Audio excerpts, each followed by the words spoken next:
नमस्कार बंधुगण आपण को स्वागत। सांग माने गोटे थर जमराज एवं चित्रगुप्त यमलोक बसी कथा हेउथिले। सेही समय रे चित्रगुप्त यमराज को पचारिछंती, हे प्रभु, केउ कारणरू मनुष्यर अकाल मृत्यु होइथाए एवं केउ मनुष्य को संतान सुख मिल न थाए एवं किछि मनुष्य मृत्यु शिशु अवस्था कौन पाई हो जाइथाए, एहार पछरे कौन कारण रही। सेही समय रे यमराज चित्रगुप्त को कहिले, हे चित्रगुप्त, तुम्हें उचित प्रश्न करिछ। एही सबु प्रश्नर उत्तर मनुष्यर व्यवहार कर्म रे लुचि थाए। मनुष्य जेउ प्रकार आचार करिथाए ताकू सही अनुसार सुख एवं दुख मिली थाए। मनुष्यर अकाल मृत्युर पछरे ताहार कर्म ताहार व्यवहार प्रमुख कारण रही। तुमर प्रश्नर उत्तर देवा पूर्वरु मु तुमको एक अत्यंत महत्वपूर्ण कथा सुनाउछि। एही कथारे तुमको तुम सबु प्रश्नर उत्तर मिली जिवो। सेथिपाई तुमे एही कथा को ध्यान रे सुनो। सांग माने यमराज चित्रगुप्त को जेउ कथा सुनाइथिले मु आपण समस्त को सुनाइବାକୁ जाउछि। एही कथा मनुष्यर आचार विचार, भल एवं खराब कर्म, जन्म मृत्यु विषय रे बहुत महत्वपूर्ण अटे। एही ज्ञान को केबे अधा सुनिबा उचित नुहे, याको पूरा सुनिबा निश्चिंत अटे। चलंतु डेरी न करी आरंभ करिबा।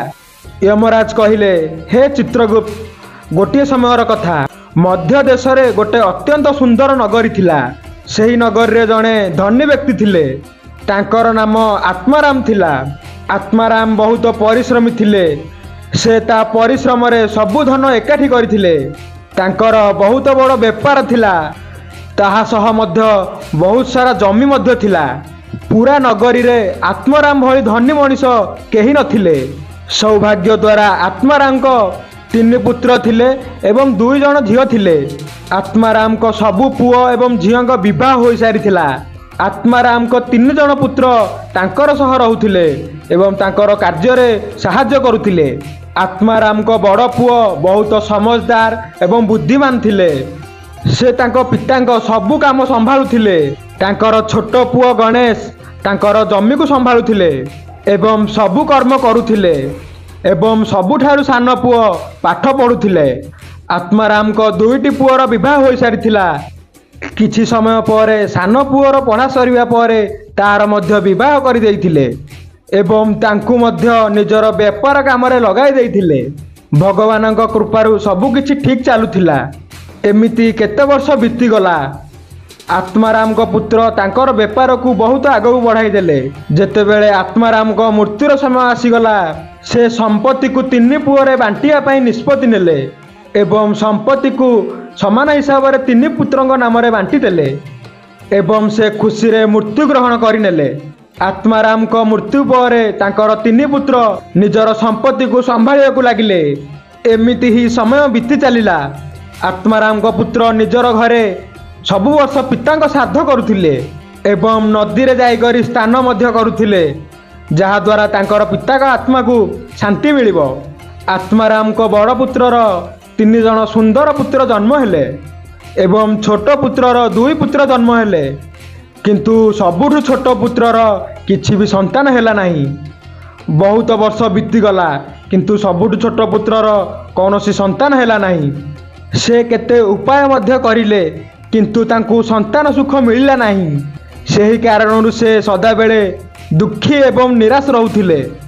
किछि वर्ष बीतिबा परे आत्माराम को छोट पुत्रर देह खराब हो गला एवं से बेमार पड़ीगला। से तार बेमार रे तार सबु धन खर्च करदेला।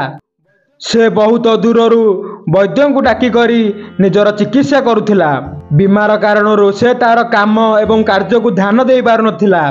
सेथिपाई तार परिस्थिति आहुरी अधिक खराब हो गला एवं से केते थर निजर भाई को सहायता मागिला।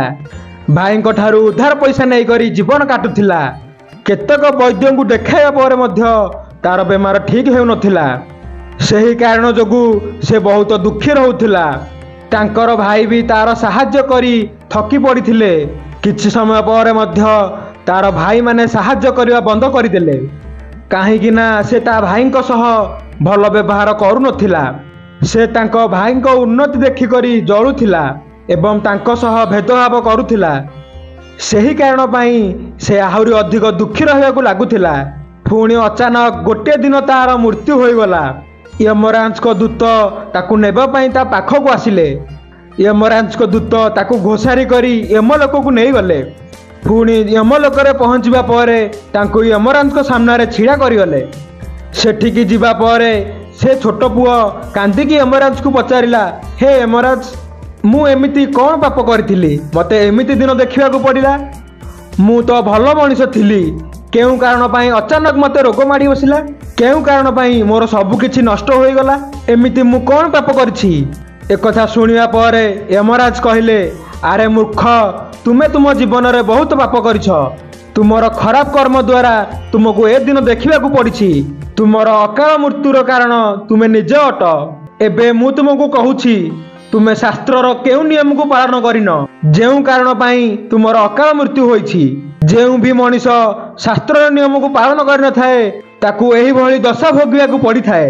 यमराज से छोट पुओ को कहले, मनुष्य निजर 5 अंग को सफा करी भोजन करवा उचित। 2टी पाद, 2टी हाथ एवं निजर मुख को जल द्वारा भल भाव धोई करी भोजन करवा उचित। यह द्वारा मनुष्यर शरीर रोग दूर रही थाए एवं मनुष्य दीर्घ आयु रही थाए। किंतु तुमे तो नगाधे भी भोजन करिछ। यमराज कहले, भोजन आरंभ करने पूर्वर सही भोजन पाई भगवान को धन्यवाद देवा उचित एवं संसार समस्त प्राणी को भोजन मिलू प्रार्थना करवा उचित। एही प्रकार अन्य देवता मान को प्रणाम करी भोजन करने द्वारा मनुष्य को किछि भी पाप लगी न थाए। किंतु तुमे एमिति किछि भी करिना हो। तुमे केतेबेले भी भगवान को धन्यवाद देना हो। तुमे प्राणी को केबे भोजन देना हो। तुमे केबे निजर घरर द्वार को आसीथिबा भिखारी को अन्न देना हो। एही कारण जोगु तुमर आज एई दशा होइछि। यमराज कहले, भूमि रे बसी भोजन करिबा श्रेष्ठ होइथाए। बिछणा रे बसी भोजन करिबा द्वारा मनुष्यर शरीर रे रोग उत्पन्न होइथाए एवं तार आयुष्य कम हो जाइथाए। तुमे बहुत आराम रे बसी करी बिछणा रे भोजन करुथिलो। एही कारण जोगु तुमर शरीर रोग रे पीड़ित होइथिला। शास्त्र मध्य यह कहिछि, देह लीज ऊपर बसी भी भोजन करिबा उचित नुहे। किंतु तुमे एही नियम को भी पालन करिना हो। यह द्वारा तुमर धन संपत्ति नष्ट होई गला। देह लीज ऊपर बसी भोजन करिबा द्वारा धनर नाश होइथाए। यमराज कहिछंती, 3 प्रकार भोजन मनुष्य को करिबा उचित नुहे। जे भोजन उपरे कहीं पाद रखी चली जाए, यार अर्थ हेउछि केउ व्यक्ति भोजन को डेही कर चली जाए, एमिति भोजन को केबे भी खाइबा उचित नुहे। एमिति भोजन अशुद्ध हो जाए। एही भोजन को पशु को खुआई देवा उचित। अन्य व्यक्ति खाद्य उपरे डेही थिबा खाद्य खाइबा द्वारा मनुष्यर आयुष्य कम होइथाए एवं ताहार शरीर रे विभिन्न प्रकार रोग उत्पन्न होइथाए।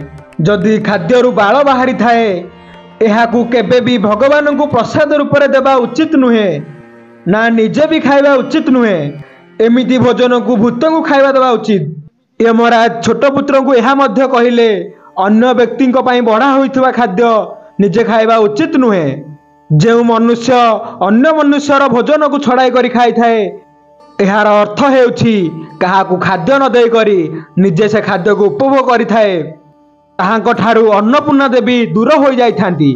भोजन समस्त को बांटिकी खाइबा उचित।